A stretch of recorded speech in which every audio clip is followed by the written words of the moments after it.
أعوذ بالله من الشيطان الرجيم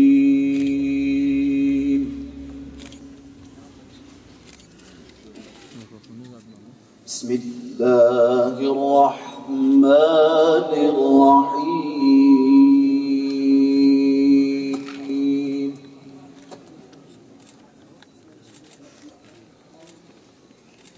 وقل جاء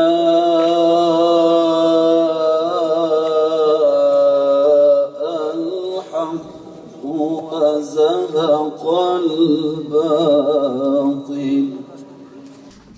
Bizim bir tasavvur tarihimiz vardır ve bu Kur'an üzerinden inşa edilmiştir. Biz bu tasavvur tarihimizi Kur'an üzerinden inşa ettiğimiz dönemlerde ve zamanlarda adaletin, hukukun, merhametin ve sevginin içinde dünyaya değer üretiyorduk ve dünya bizden bu değerleri öğreniyordu. Endülüsüyle, Sicilyasıyla, bunlara benzer onlarca yer sayabilirim. Tarihin şahit olduğu insanlık tarihinin en büyük medeniyetini inşa etmiş bir tasavvur ve akıldır İslam aklı.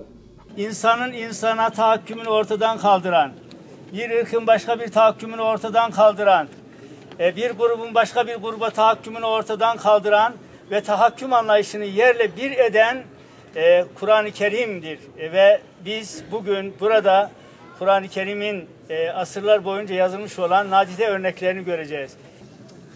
Değerli misafirler, Sayın Bakanım, Sayın Valim, به نام یزدان دلوان از شکر دکیم که رحمه خلمه همواد بارینه اولا اسلام اولا کی آشتیه قد تعالی انشالله مهموا لآخا پیروز آشتی کی ماینده و آشتی کی برومت جمرا نصیب بکه.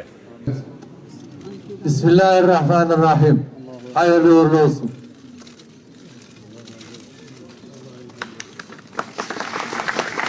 Yazıyorum. Hüdayi mi?